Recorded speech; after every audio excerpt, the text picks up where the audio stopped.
This is a matter that is hogging the headlines, particularly on social media. It's between Mr. Deji Adeyanju, a lawyer and activist, and the 2023 presidential candidate of the Labour Party, Mr. Peter Obi. Of course, you have the obedience as well in that corner. We have joining us on the program today, Mr. Deji Adeyanju himself, a human rights activist and lawyer. He's live with us from our Abuja studio. You're welcome to the program, Mr. Adeyanju. Yes, thank you for having me. Well, it's good to have you. So this letter dated August the 26th, 2025 was posted by you. It was addressed to Mr. Deji Adeyanju, that's you, of course, Deji Adeyanju and partners. And it's titled Demand for Retraction and Apology for Defamatory Publications Against His Excellency, Mr. Peter Gregory Obi. It's about 5 pages or so long. So I'm not going to go through all of that, all of the details in that document, but I'll just take a part of it. It speaks to some of the posts that you made on X with your handle at Adeyanju Deji. And this document says that you have repeatedly published false, malicious, and grossly defamatory statements concerning Mr. Peter Obi, and they say it's calculated to injure his reputation before right-thinking members of the Nigerian public and the international community. In fact, one of those posts says, Peter Obi can only be president of the obedience on social media. You see that my one vote, I will rather give it to Tinubu than the leader of the mob, in your words, political extremists who do not want Nigerians to criticize their presidential candidate have no place in our polity. Mr. Adeyanju, as I said, 5 pages long, lots of things said, but let's just start by saying this is not in court yet, so we can discuss this. What exactly is your grouse against Mr. Peter Obi and the obedience? Yes, so in the wake up to the 2023 general election, because I'm not political, I'm just expressing my thoughts about why the opposition should come together and unite against the criminal APC and roguish APC government that always rig elections. That if the opposition is divided, that there's no way they can win. I was just expressing my political thoughts and views. The idea of the Obi candidacy excited me, and I said, but that he needed the buy-in of Atiku and Kwankwaso. I even urged Kwankwaso to deputize Obi. I urged Atiku to step down for Peter Obi, and all that. So in the process of that analysis, just expressing my views, I also said the fact that Atiku has been running for president in perpetuity, that he cannot continue to run. I was just expressing my views as a Nigerian. So then Peter Obi all of a sudden started trying to reach out to me to meet me. But at that time I was out of the country. I think I was in Dubai or somewhere, So, but he was persistent in reaching out to me, and I was avoiding him. But I didn't want to see him because I didn't want it to look like, because I've expressed my views, which seems to be like almost in his favor, he now wants to see me and corner me to be one of his supporters. But I don't want to support any position because I'm not partisan. Because some people had already started even resigning from activism and joining him. So I didn't want to join his bandwagon, but I was excited by the idea of Peter Obi because, of course, Southeast have not produced a president in a very long time, except after post-independence anyway. So I was excited. So subsequently, I made some further views, and this time around, he was more persistent. So one of his aides, a journalist, reached out to me. So we subsequently met. And I said, yes. He commended me for some of my views and all that and said that it would be exciting to work together. I said, I'm not working with anybody. But I now made some observations about the things that he has been accused of doing in the past. Corruption. Sarah reporter reported a story where his staff was caught with money. He tried to explain it, but I was not satisfied. Then I also raised the issue about these issues of him using state resources in Anambra to invest in his family business. His explanation to me in his defense was that he had resigned from the company before he became a governor, I was flabbergasted. I couldn't just wait to get up to leave the place. I'm like, how can a man that wants to be president of Nigeria not see the clear abuse? You understand? That he has abused his office to do such a thing. He was justifying it. He didn't see anything wrong in it. I was completely disgusted. So eventually, I didn't want to disrespect him, so I wanted to leave. And then he got into, because we're like in the living room, it's like a suite. Then he got into a room and said, oh, please, he's coming.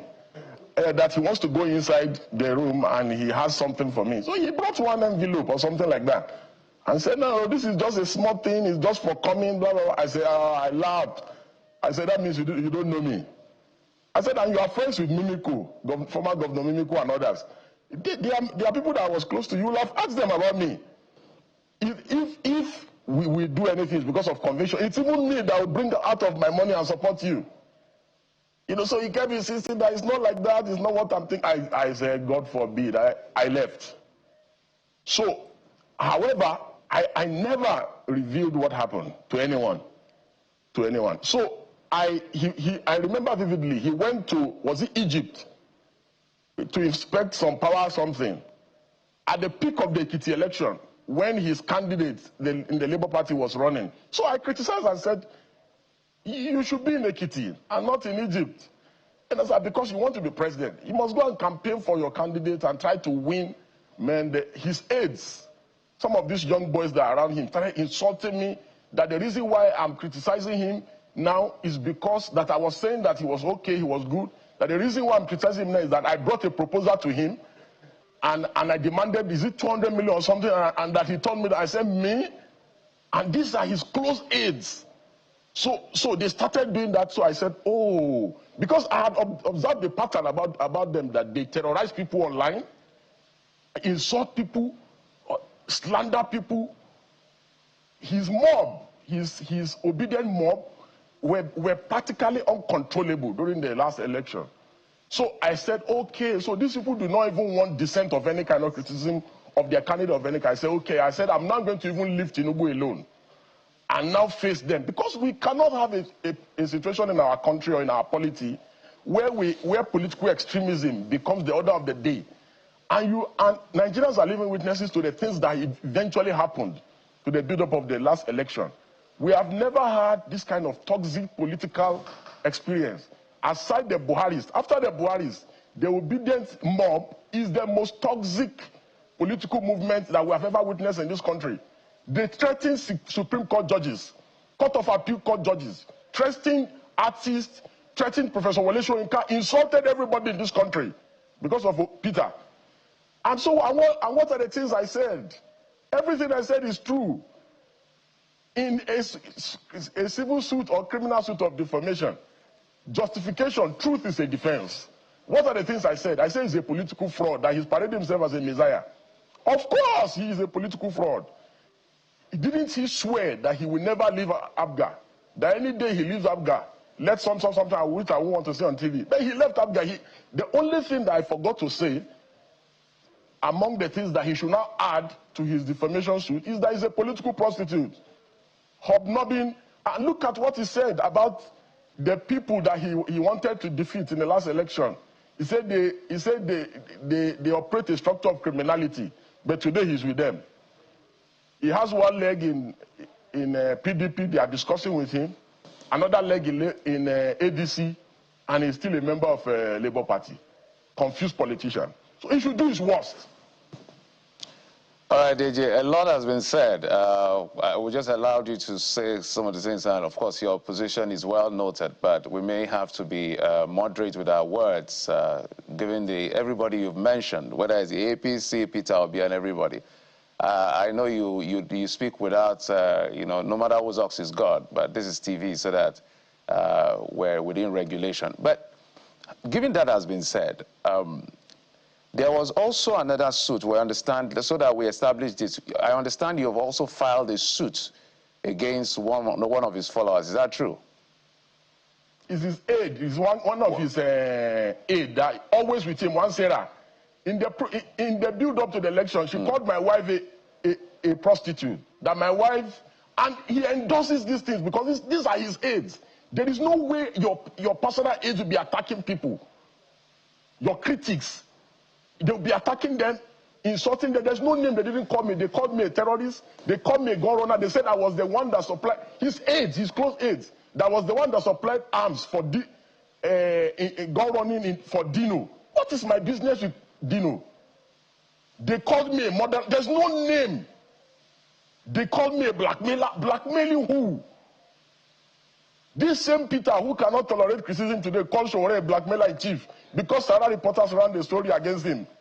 He's a political fraud. Okay, so and look at I called him a religious bigot. Of course, on this station, the former PDP chairman in Anambra in his state said he was the one that divided and started the religious division in Anambra between the Anglicans and the Catholics. Look at what he did in the last election. Look at what he was discussing with my bishop, Bishop Oyedepo, the yes daddy thing, calling the election a religious war, that he should be supported because the election is a religious war. He's a religious bigot. I've said what I say he should do his worst. Well, Mr. Adeyanju, because this platform is an international platform, let's measure our words. I know these issues will still be discussed in court, but for the purpose of this conversation, since he's not here to speak to those issues, we don't want to be seen to be insulting anybody's sensibilities. But those points, you've made them time and again on social media. I mean, people who don't know you will probably be shocked, but this is something you've done consistently. You're an activist, and you don't seem to be afraid to say your mind. But let's look through some of the other claims in that document that was addressed to you. Because a lot of people are wondering, why are you doing this? They see you, in this sense, demarketing Mr. Peter Obi in favor of the APC, because that's what it is in that sense, because you actually said it clearly, that rather than vote for Mr. Peter Obi on that first page, you said that you would rather give your vote to President Tinubu than to give it to Mr. Peter Obi. So a lot of people are asking, are you working with the APC? They always refer to your brother as well and say, oh, there's a certain Adeyanju working with government. So let's use this medium to speak to that. Are you defending or at least are you supporting the APC by demarketing Mr. Peter Obi? Why will somebody like me, God forbid that I support APC, support APC for what? But you said you'd rather give your vote to Mr. Tinubu. If the opposition presents Peter Obi, I will vote Tinubu.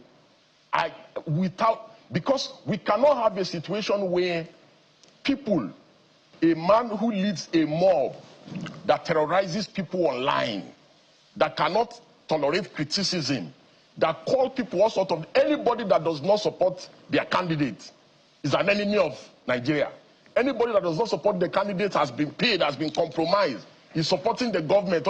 Who has Peter Obi criticized this government like the way I've criticized? Does Peter Obi even know what democracy is? What sacrifices has he made for democracy? Look, we have put our line on the line for this country, for preservation of democracy, at personal expense of prosecution. What kind of charges have we not faced in this country? At a time I was almost charged for terrorism. They've charged me for all kinds of offenses in this country. So what are we talking about? What does this person know about democracy or preservation of democracy, for God's sake? What we are saying is that we must sanitize our polity, that we cannot have a country where people who terrorize others, who do not appreciate that people have the right. Look at what they did to Joke Silva during the election. They had artists and Nollywood people supporting them. Nobody terrorized those people. But they terrorized that woman and other people, because she decided to support Tinubu in the last election. People have the right. I have the right. I have never voted a bad candidate, in my opinion, before. I have never voted a bad candidate before, in my opinion. In 1999, I voted Obasanjo. In 2003, I abstained. In 2011, I voted Goodluck Jonathan. In 2015, I voted Goodluck Jonathan again against the so-called lovers of democracy who wanted Buhari. I said, there's no way somebody like me can vote Buhari, a man who truncated democracy and his antecedent. And I was vindicated. And I said, Buhari's mob, they will suppress freedom of speech, freedom of expression. They will they will drive Nigeria into autocracy and militocracy. And that was what happened. I was vindicated. In 2019, Buhari didn't even allow me to vote. He arrested me and locked me up in a prison in Kano because I couldn't vote. In 2023, I voted Omaile Sowore. So I have never voted a bad candidate before, in my opinion and in my view. And if the opposition makes the mistake of presenting Peter, I will vote Tinubu, just to prevent Peter Obi from emerging as president. Because we cannot have a nation Mr. Adeyanju, where the leader of the mob will run our country. Mr. Adeyanju, I'm happy you posited that there's a sprinkle of that extremism across board. You've mentioned Buhari. You've mentioned things around the APC. You've mentioned things about Peter Obi. Just a moment.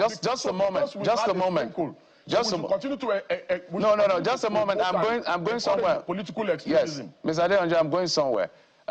Everybody knows your antecedent. I don't think that is not in public domain. So let's speak to it. And that has to do with the fact that with the route you're going in terms of the fire for fire or response for response, isn't yourself now descending to the same space or the same pedestal or the same bottom of that cliff that you're trying to say people should not descend to with the action you're taking already? If you get my drift. You see, Peter, if Peter does not want to be criticized, he should go back to his house and be eating jollof rice. Anyone who puts himself up for public office must be criticized, must be scrutinized, must be insulted. Anybody who feels too big to be criticized or too big to be insulted, and it is his mentality that his aides and his obedient mob, that is the same mentality they have. That, oh, our candidate cannot be criticized, but Tinubu can be called a drug lord. Atiku can be called a looter, a thief. But our candidate cannot be criticized. Supreme Court judges can be named and shamed. Court of Appeal judges can be intimidated and criticized and even say they should go and lynch their children.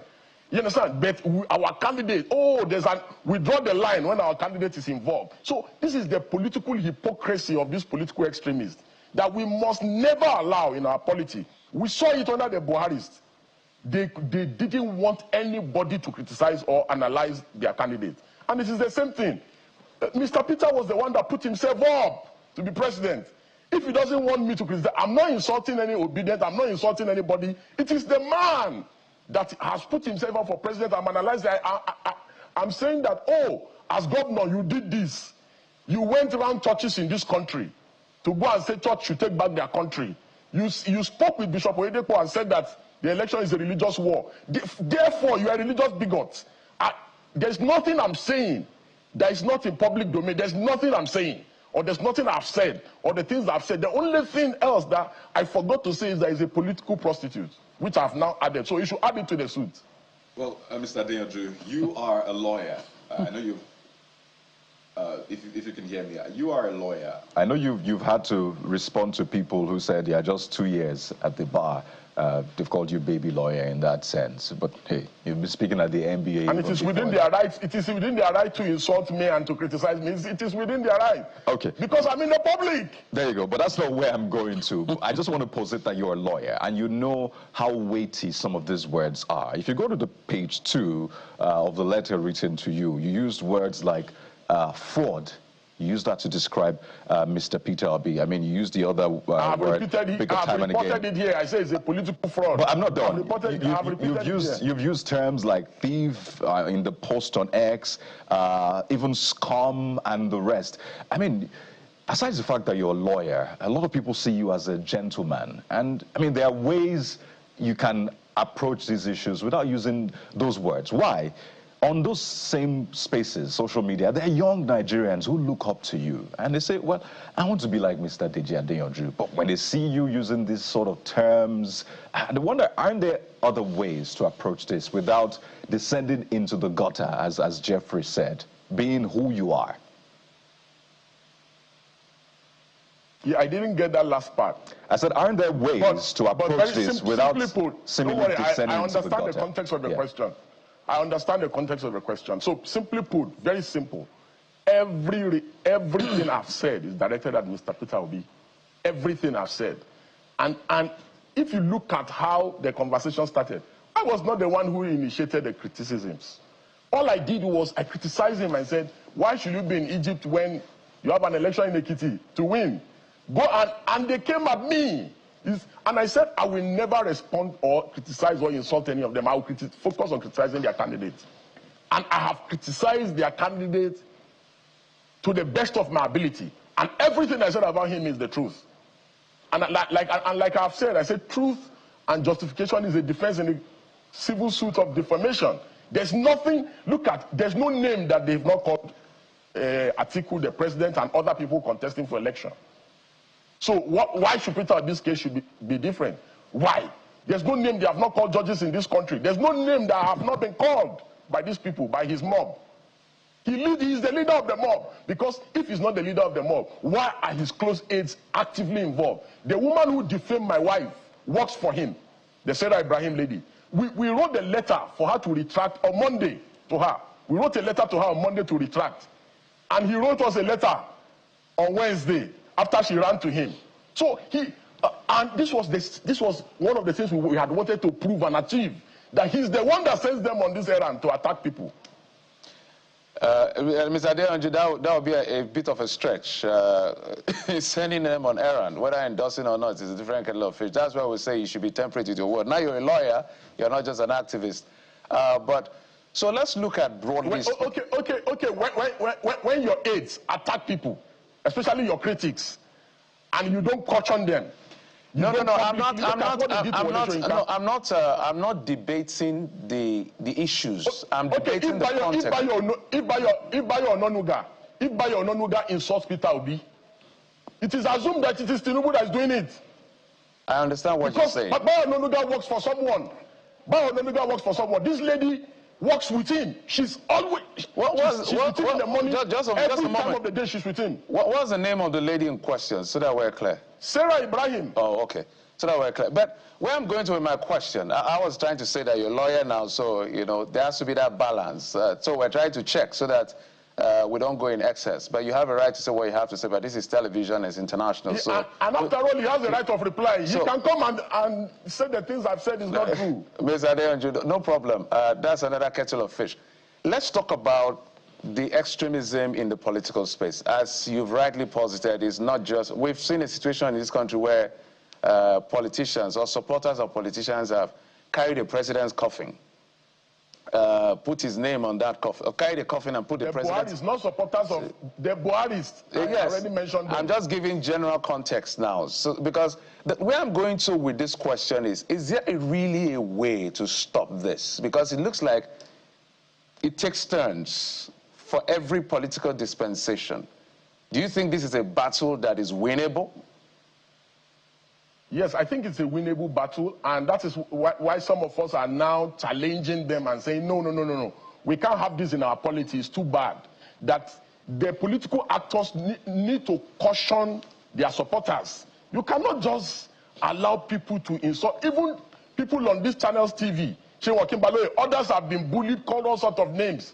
Maybe because they asked some questions on interview sessions, or they did not ask the questions the obedient mob wanted them to ask, and they are labeled APC supporters. They are paid, they are insulted, they are dehumanized, all kinds of things. The Buharis, just like I said in my opener, that the Buharis started this thing, and that because they were not cautioned, the obedient now have taken it a step further. And that is why I said that there is no way. The beauty of democracy, one of the tenets of democracy, is that people have the right to support any candidate of their choosing. I voted on my election in the last election. How can I be termed an enemy of Nigeria because I voted for my election? Why should Peter Obi supporters not be allowed to vote Peter? Or Tinubu supporters not be allowed to vote Tinubu? Or Atiku supporters, supporter, or supporter of anybody else? Why should people be compelled, be forced that, you must only see things in my way? That if you don't see things in my way, you are an enemy and we will deal with you accordingly. These guys threatened me during the last election that they were going to beat me.